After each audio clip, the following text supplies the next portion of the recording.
In the mid to late 90s, if there was one thing that ate up a lot of my time aside from video games, comic books, and movies, it was professional wrestling. I'm not a fan of wrestling anymore and haven't been for a long time, but there was a time between the ages of 10 and maybe 14 when I was absolutely in love with wrestling in all its various iterations, whether that be WCW, ECW, or most of all WWF. In particular, the Attitude Era, which had me glued to my TV set every Monday night, wondering what Stone Cold Steve Austin, Degeneration X, and the rest of the roster were going to do next. This, in my opinion, and in the opinion of many wrestling fans past and present, was peak WWF. It was loaded with coarse language, hypersexuality, and excessive violence, which was in stark contrast to the more kid-friendly WWF of only a couple of years prior. And they say you can't blame television for what your kids say and do, but I know I wasn't the only one who got in a lot of trouble at school for excessive crotch chops and calling my principal a son of a bitch, eventually resulting in the banning of wrestling t-shirts at my school. Damn, those were some good times. Anyway, in addition to loving wrestling, I also loved wrestling games. And as a PlayStation owner back then, I had plenty to choose from, and I played and enjoyed pretty much all of them. So with that in mind, I decided to revisit all of the WWF games on the PS1 from 1995 to 2000, and find out which ones are still worth playing today, and which ones deserve an unprotected chair shot to the head. Oh, let's get ready to suck it!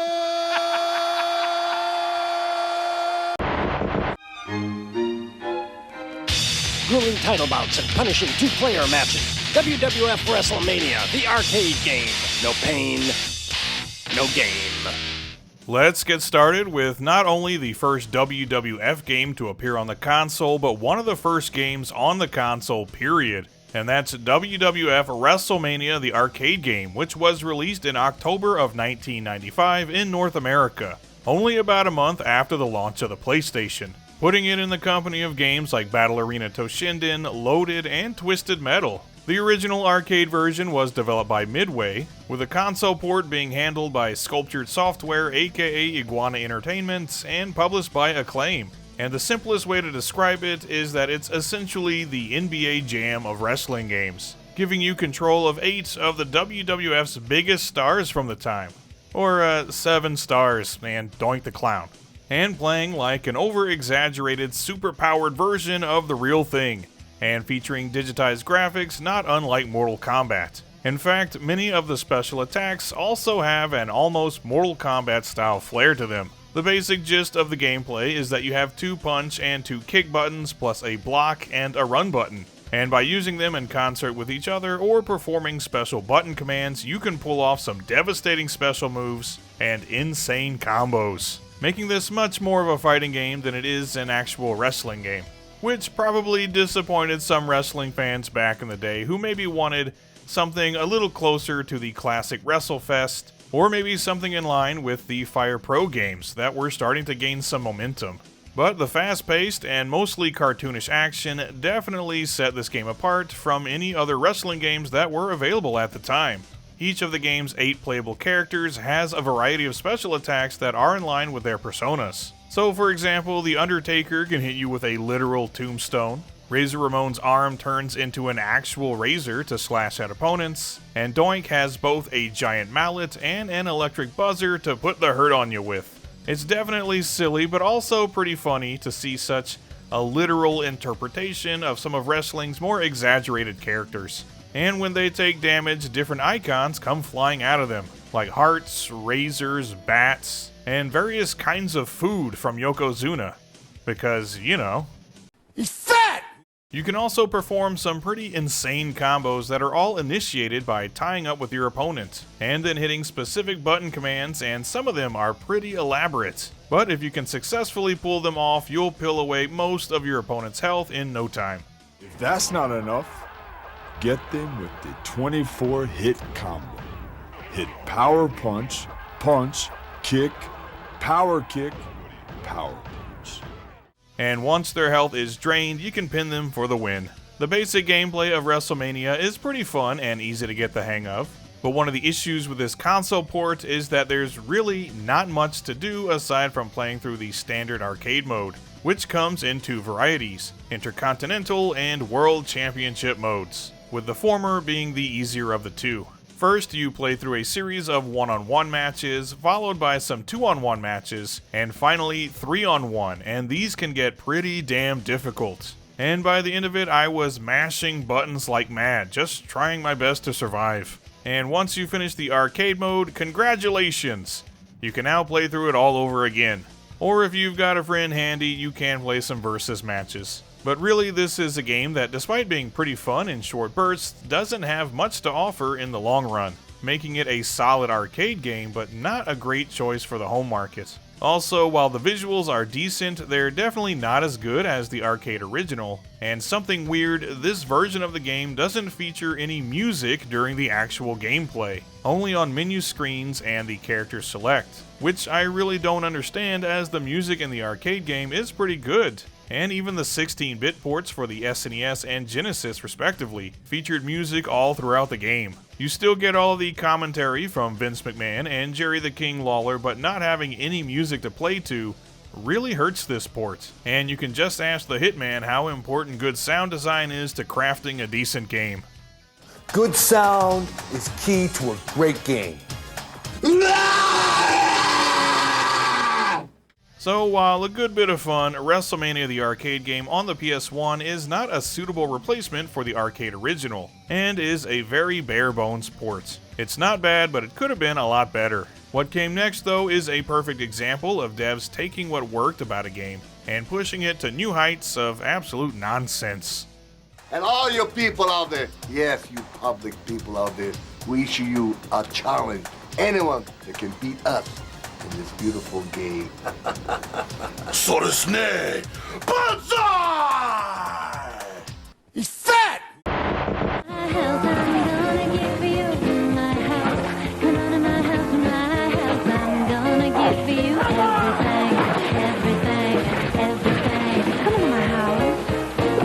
WWF in your house. McLean. In 1996, we got WWF in your house on the PlayStation and Sega Saturn, and it was developed by Sculptured Software and published by Acclaim. So even though it's essentially a sequel to Midway's arcade game, they didn't have a hand in this one, which is to their credit because this game kinda sucks. Basically, it's like WrestleMania the arcade game, but the dial on the craziness has been turned way up. The roster has been updated and features 10 selectable wrestlers, and this is during that little window of time that the Ultimate Warrior returned to WWF for like 3 months, making this one of the few WWF games where he's a playable character, which is pretty cool.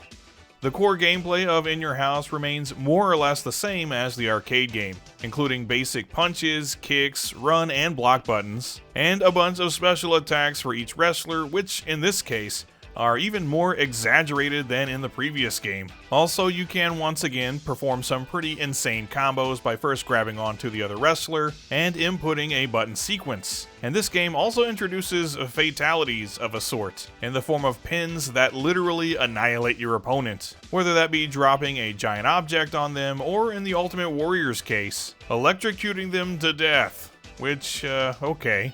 I guess the Ultimate Warrior has electricity powers now. And tell me to do what is rightfully right and wrongfully wrong. Take the Intercontinental belt back. Take it back to parts unknown. Load the spaceship with the rocket fuel. Load it with the wires. Because after I really don't know what he said at the end of that sentence. I don't think he knows what he said either. Look. Anyway, that's all well and good, but playing In Your House, you can't help but feel like all those bells and whistles don't really mean much when the gameplay itself just doesn't feel as smooth as the previous game. It's kinda clunky and unwieldy, and the matches are over in like 10 seconds anyway. You have an additional gameplay mode this time around in the season mode, but all this entails is having one-on-one matches with all of the other wrestlers in sequence, and clearing it gives you a highlight video for your chosen wrestler. So it's just your basic arcade fighting mode, and it's really not much of an addition. The visuals are also more or less on the level of the previous game, but this time around, there are unique stages for each wrestler, and they too are pretty damn ridiculous. such as a rock concert for Shawn Michaels, a royal courtyard for the British Bulldog, and a literal house of cards for Owen Hart. And these stages at least add a little bit of visual flair to the game, which was admittedly lacking in the arcade game. So it at least looks okay, but In Your House once again features no music during gameplay. But we do get commentary from Vince McMahon and Mr. Perfect, as well as plenty of voiceovers from the wrestlers themselves. Absolutely perfect. With authority. It's pandemonium in the ring. Hit it! Pink and black attack is back. Anyway, while In Your House has its moments, it's at least kind of fun, and some of its cartoonish elements can be entertaining. It's just not quite as fun to play as the arcade game, and in late 1996, it just felt kind of outdated, considering that there were already some pretty decent 3D wrestling games on the market, most notably being Power Moves Pro Wrestling, which was released around the same time, and plenty more were on the way in 1997. So if I was recommending wrestling games to play on the PS1, In Your House would be somewhere near the bottom of that list. It's not terrible, but it doesn't have a lot to offer when compared to many of its peers, aside from its silly gimmicks, which kinda sums up the WWF as a whole during the New Generation era. Going forward, it was clear that WWF games would need to make the leap to the third dimension. Time and time again, and put the flow and the power in these veins and this muscle. Don't be surprised, warriors, if I'm being dragged down gravel roads behind the WWF truck. You just be sure and be there, because the Ultimate Warrior will bring it on. What you just said is one of the most insanely idiotic things I have ever heard. At no point in your rambling, incoherent response were you even close to anything that could be considered a rational thought.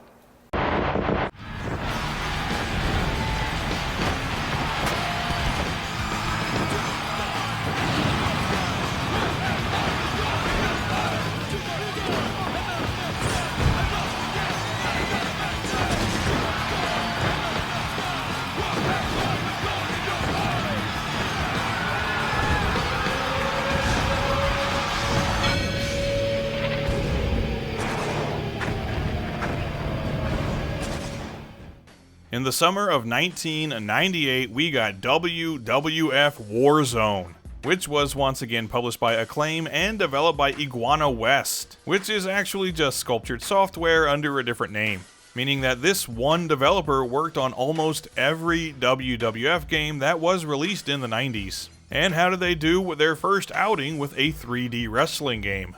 Well, I won't lie, I have a ton of nostalgia for this game, as it was released at the height of my wrestling fandom, and I played it to death when I was 12 years old. But that was a very long time ago, and going back to it now, this almost feels like an unfinished game at times. But we'll get to that. For starters, we get a roster of 16 selectable wrestlers, and oddly enough, two of them, those being Bret Hart and the British Bulldog, were at the time wrestling for WCW, but since this game was in development since 1997, I imagine it would have been a real pain in the ass to find some suitable replacements for them. Anyway, it's a limited roster compared to the games that came after it, but at least you get pretty much all of the heavy hitters from this era, like Stone Cold Steve Austin, The Rock, DX, and The Undertaker, and they each have a totally unique moveset. Apparently, the developers wanted Warzone to have a more realistic feeling compared to something like WCW vs. NWO World Tour, which had been released the year prior, but I don't think it really worked out the way they had envisioned. For starters, you have buttons for punching, kicking, blocking, and tying up. Plus, the shoulder buttons are mapped to run, sidestep, and climb the ropes. By entering different combinations of directional and face buttons, you can perform a variety of attacks that range from strikes to body slams, suplex, and submission holds. And the meter under your health bar indicates how much damage your attack is doing. Both wrestlers start out with green health bars, but as they absorb damage, it gradually changes color, until ultimately turning red, indicating that you can now perform your finisher on them and secure a victory. A kind of cool mechanic in this game though is the crowd support, which gets behind you and chants for you if you land a series of successful attacks, which in turn gives you a damage multiplier, and each wrestler has a charisma stat that makes it more or less difficult to get the crowd behind them. But if you constantly perform the same attack over and over, the crowd will turn on you and rally behind your opponents. And this is something that I thought added at least a bit of strategy to how you play, because otherwise it really is just performing a series of moves and hoping for the best, which is fun for a while but does lose its luster pretty quickly. They tie up. Nice, Nick.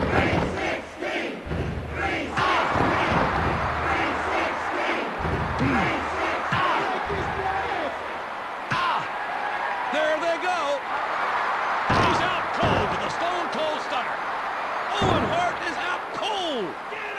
1, 2, 3. This one's history. What a one-sided match. There was never any question about this one. What you really need is a variety of gameplay modes, which is another area where Warzone is unfortunately very lacking. If you're playing single player, then the only match types available are a standard one-on-one match, tag team cage match, which is the classic big grid cage where the winner is the first person to scale the cage and make it to the outside. And there is also a weapons match, which features a bunch of stuff scattered in and around the ring, like chairs, a ring bell, and a TV monitor. All of the weapons have limited uses though, and then more are just sort of randomly thrown into the ring by some unseen force. Finally, there's the challenge mode, which really is just a series of matches to get to the WWF Championship. Kind of like this game's arcade mode, except it takes a hell of a long time to get through, which gets very tedious rather quickly. But clearing this mode is the only way to unlock some bonuses, such as additional costumes and characters. The most entertaining aspect though is when you're challenged by wrestlers you've already beaten to a rematch, which includes an FMV cutscene of them cutting a promo on you. Some of these are especially entertaining, though the sound quality sucks, as they apparently filmed these in an empty warehouse without any consideration for the echo, making it hard to understand what some of the wrestlers are even saying. Those are the stars! They're official! But now, you fucking ready to get the big dog! Because if you're dumb enough to believe you got what it takes to take on Ahmed Johnson in a perfect powerhouse, then come on! You step right up, baby, and I guarantee you won't be going alone! What?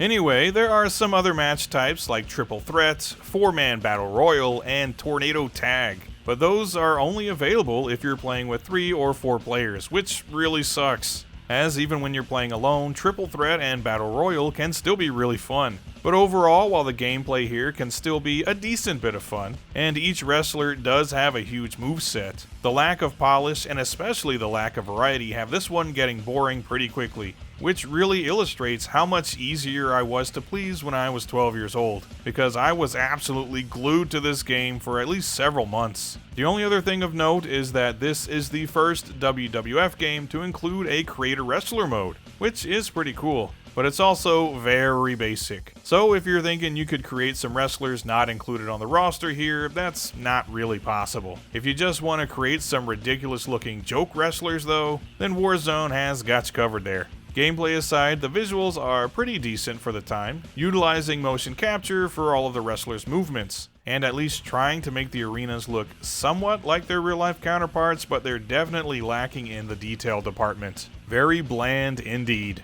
The wrestler entrances, though, are absolutely pathetic, consisting of the wrestler walking out in front of some sparklers, performing their taunt, and then gingerly walking down to the ring. Once in the ring though, each wrestler gets an introduction by Vince McMahon and Jim Ross, followed by a quick bit of dialogue from each one, which was recorded by the actual wrestlers. And once the match is in progress, you hear various grunts and quips from the wrestlers themselves, crowd noise including chants, and commentary from Vince and good old JR. But again, no music during gameplay, which I get that there's no music playing during an actual wrestling match, but playing mostly to absolute silence again makes the gameplay feel just that much less exciting. So while not being a terrible game by any means, the core gameplay is at least pretty solid and would definitely be a lot more fun with some additional players. WWF Warzone in hindsight doesn't have a lot to offer anyone looking to go back and find a solid wrestling game from this era.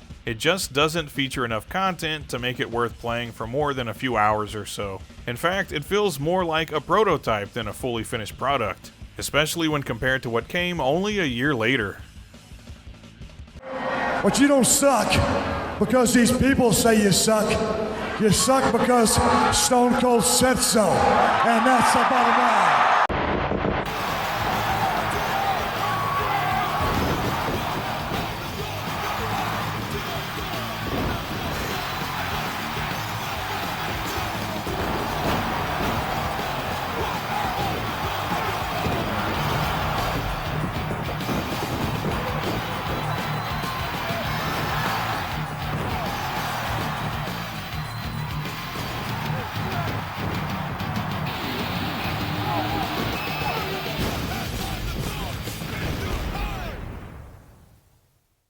In the summer of 1999, Acclaim published their final WWF game, which was titled WWF Attitude, being released right in the middle of the much beloved Attitude era, filled with harsh language, overt sexuality, and a greater emphasis on blood and violence. And of course, crotch chops aplenty. Attitude was developed by a studio called Acclaim Salt Lake City, which was previously Iguana West, which was Sculptured Software before that, making this the 7th and last WWF console game to be developed by them.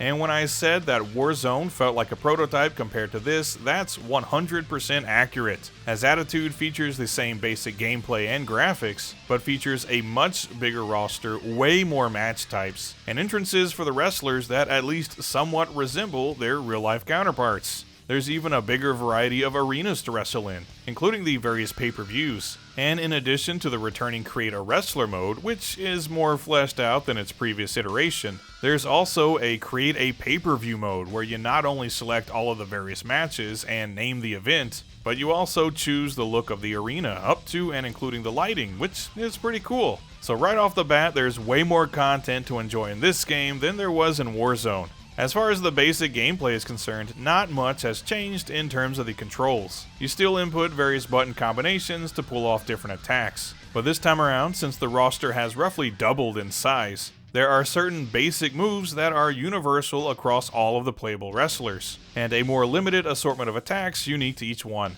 Also, all of the match types that were reserved for multiplayer in Warzone are now available in single player, and they even threw in a Royal Rumble match, which was previously an exclusive feature of the N64 port of Warzone. The challenge mode also makes a return, though this time it's called Career Mode, and split up into different tiers going after different championships. And you play through a calendar of events, which includes house shows, TV tapings like Raw and Sunday Night Heat, and eventually pay-per-views, though it's still basically just a long series of matches minus the FMV cutscenes. And clearing this mode with different wrestlers unlocks additional content. Other new match types include handicap matches, lumberjack, hardcore, falls count anywhere, last man standing, and King of the Ring, which is an 8-man tournament. And I can remember renting this game as a kid shortly after it was released, and wishing that I could trade my copy of Warzone for it, because it just had so much more to offer.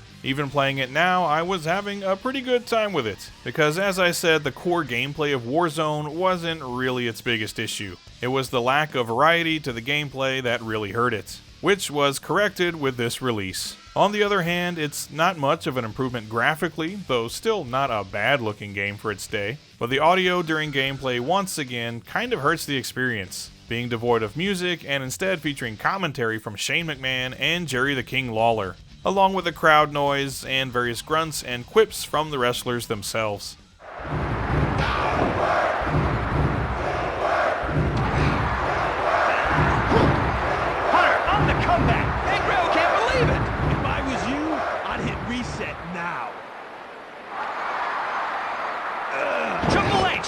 Control. This is just butchery.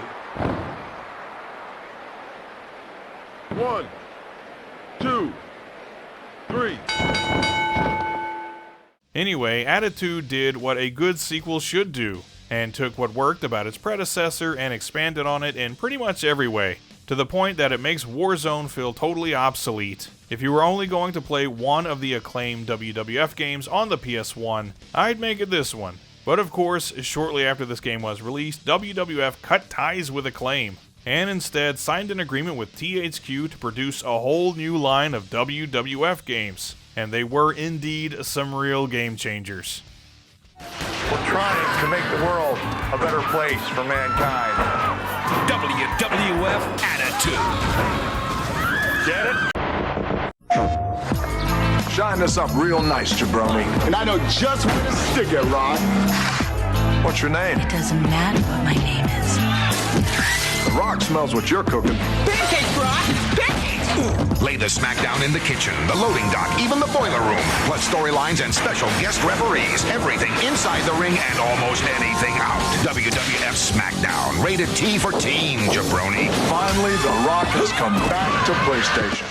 In March of 2000, the very first WWF Smackdown game was released. And holy hell, what a big difference from the Acclaim games this was. As I said, it was published by THQ, but it was developed by Japanese development studio Yuke's, which prior to this, they had developed multiple wrestling games, including the aforementioned Power Moves Pro Wrestling from 1996. And if the previous two games were going for realism in the gameplay, Smackdown goes for straight up high-speed arcade-style action that never lets up.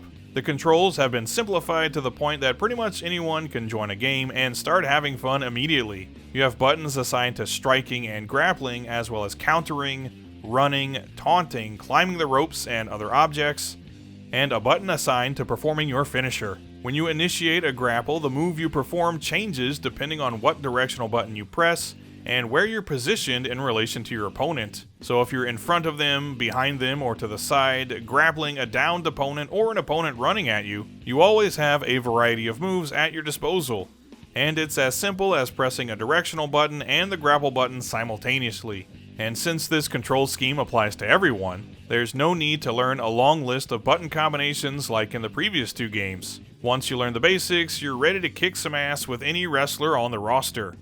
And performing finishers can also be done with just a single button press. As you land attacks on your opponent, your finisher meter fills up just like it would in most fighting games. And when it's full, you can perform your finisher, which typically is enough to end the match. And good lord, are there a ton of match types here. Pretty much everything that was featured in Attitude is also featured here. So you get King of the Ring, Battle Royal, Cage Match, all of that good stuff. But this game also introduced backstage settings for hardcore Falls Count Anywhere matches, which is really cool.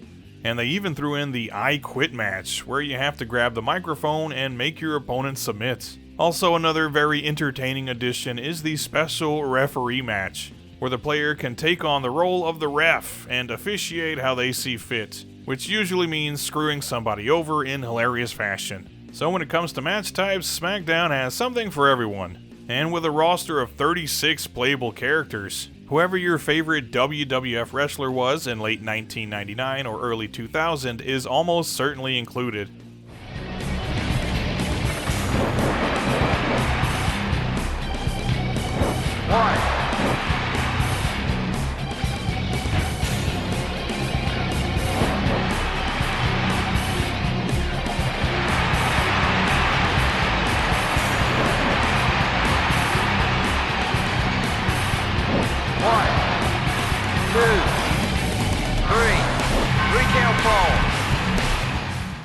You can kind of unlock more wrestlers by playing through the season mode, but it's actually a little bit tricky, as you can only unlock different items to be used in the Create a Wrestler mode, which allow you to create some of the wrestlers missing from the roster. But otherwise, it's a very basic Create a Wrestler before you've unlocked a few things. And speaking of the season mode, it's a lot more fleshed out than it was in Attitude, with each week featuring a series of matches and various storylines that progress from week to week. And by winning matches, you get closer to getting a title shot. Unless you choose a wrestler who's already holding a title, in which case you'll be defending it all throughout the season mode.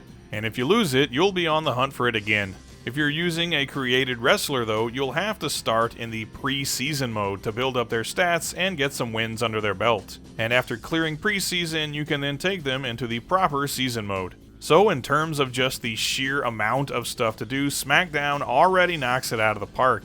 And some big changes were also made to the visuals and sound design, which I greatly prefer over the Acclaim games. For starters, gone is the commentary team and wrestler voice clips, instead being replaced with music and the constant roar of the crowd. And this is so much better to play to.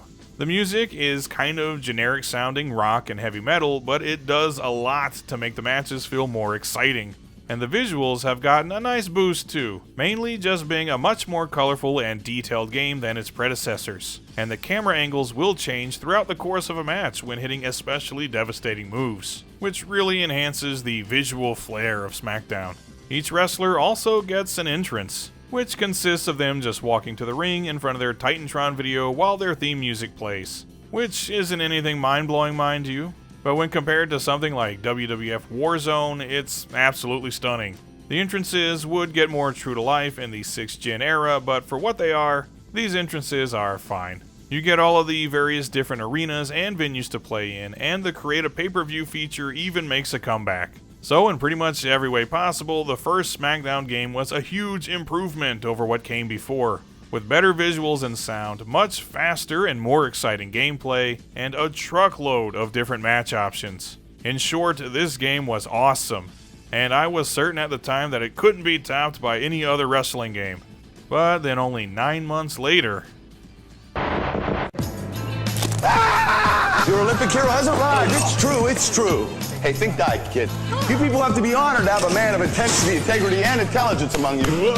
Yes, I'd like a room, please. Sorry, no vacancy. Oh, that's okay. I'll take theirs. Here come my fans. Prepare to lay the Smackdown in the all-new Hell in a Cell or in a high-flying ladder match. WWF Smackdown 2 Know Your Role for the PlayStation game console. You think you got what it takes, jabroni? I love this place. Rated T for teen. In November of 2000, Ukes and THQ once again teamed up to give us WWF Smackdown 2 Know Your Role. And you might think that a sequel released mere months after the first game couldn't possibly have that much more to offer. But you'd be wrong, because in the same way that Attitude made Warzone feel kind of obsolete, Smackdown 2 did the same. In terms of gameplay, it's not all that different from the first game. The controls remain the same, though some moves have been modified to either be faster or deal more or less damage. Very minor tweaks.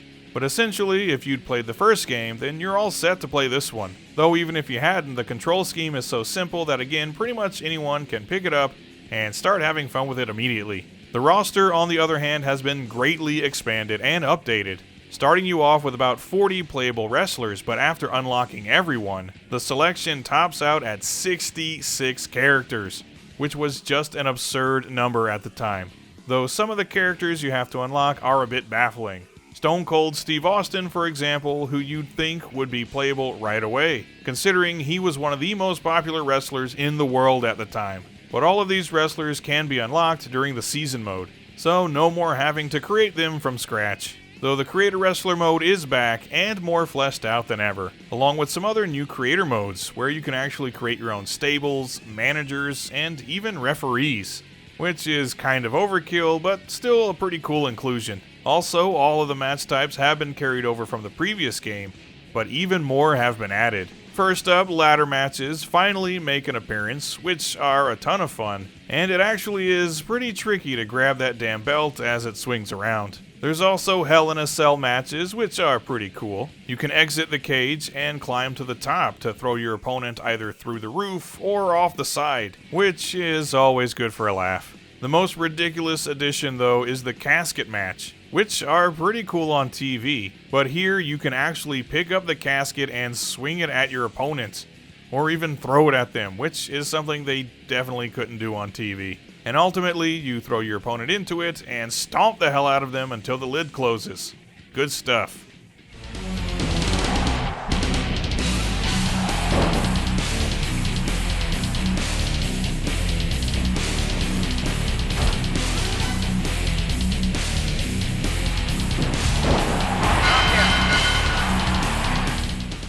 With these these additions, the variety in Smackdown 2 is phenomenal, and obviously gets even better with multiplayer. The season mode is also back and has been kinda streamlined, with each month consisting of 4 TV tapings and a pay-per-view, and the season lasts for 2 years and still includes all of the wacky backstage shenanigans. So overall, while the core gameplay hasn't really changed much, the game has been expanded to give you just that much more stuff to keep you occupied. The visuals and sound design, on the other hand, are pretty much on par with the first game, which it's understandable that they didn't take a huge leap in only 9 months. But this is still a pretty good looking game for its day, and it plays nice and fast, though the load times in spots can be a bit of a pain. But overall, Smackdown 2 is a superior sequel, taking what worked in the previous game and just adding more to it, as a good sequel should. And as a result, this is, in my opinion, not just the best WWF game on the PS1, but the best wrestling game, period. It's still a ton of fun to this day, and just capturing footage for this video, I sunk a ton of time into playing it. Smackdown 2 Know Your Role is still awesome. Oh my God! Anybody but the Rock! Know your role and shut your mouth! Anyway, that'll do it for the WWF games on the PS1. There were some highs and lows, but I had a damn good time with these. And I think I just might move on to the PS1 games of a certain other wrestling company that was big in the 90s. So until next time. Austin 316 says I just whipped your ass! Awesome!